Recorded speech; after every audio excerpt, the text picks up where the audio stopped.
जीवन में सही मार्ग दिखाने वाले और अज्ञानता के अंधकार से ज्ञान के प्रकाश तक लाने वाले गुरुओं के प्रति आभार जताने के लिए हर साल आषाढ़ पूर्णिमा के दिन गुरु पूर्णिमा का पर्व मनाया जाता है। आज देश भर में गुरु पूर्णिमा मनाई जा रही है। स्कंद पुराण में उल्लेख मिलता है कि गुरु के द्वारा जो प्राप्त नहीं होता वह अन्यत्र में भी नहीं मिलता है। गुरु कृपा से निसंदेह मनुष्य सभी कुछ प्राप्त कर ही लेता है। गुरु पूर्णिमा के इस त्योहार को व्यास पूर्णिमा भी कहते हैं, क्योंकि इस दिन को महाभारत पुराणों और वेदों के रचयिता महिष व्यास के जन्म दिवस के रूप में मनाया जाता है।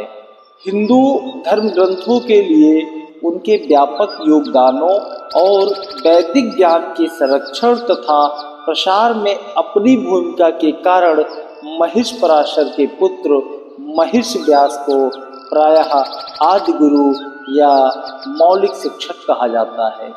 वे बुद्धि और विद्वता के प्रतीक माने जाते हैं। सनातन धर्म में एक गहरी और अपरिवर्तनीय वास्तविकता है।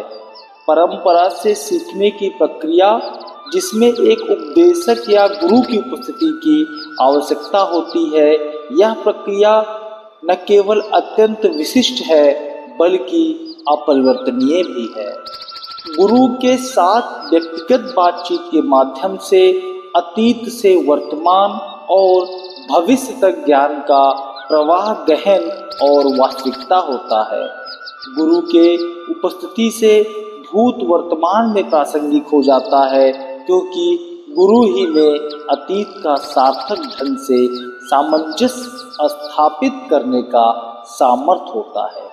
इस तरह से चाहे शास्त्रीय संगीत हो, कलारी पट्ट जैसी मार्शल कला हो या आध्यात्मिक विषय हो, ये सभी परंपरागत रूप से शिष्य को गुरु के व्यक्तिगत मार्गदर्शन से ही सीखे जाते हैं। उपनिषदों में गुरु के चरणों में बैठने के महत्व पर जोर दिया गया है, जहाँ बुद्धि का उन्मुक्त प्रवाह होता है।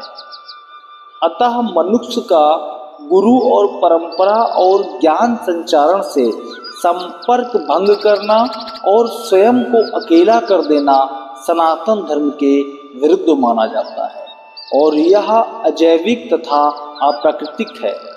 इसी प्रकार केवल भूतकाल पर ध्यान केंद्रित करना और वर्तमान गुरु का सम्मान नहीं करना न केवल व्यर्थ है बल्कि अनुत्तरदायी और काल्पनिक भी है।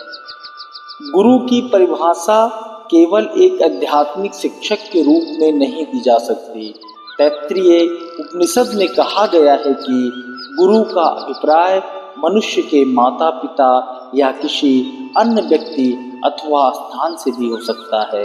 जिससे हम सीखते और विकास करते हैं, वह सभी परंपरा के सिद्धांत के मूर्त रूप हैं।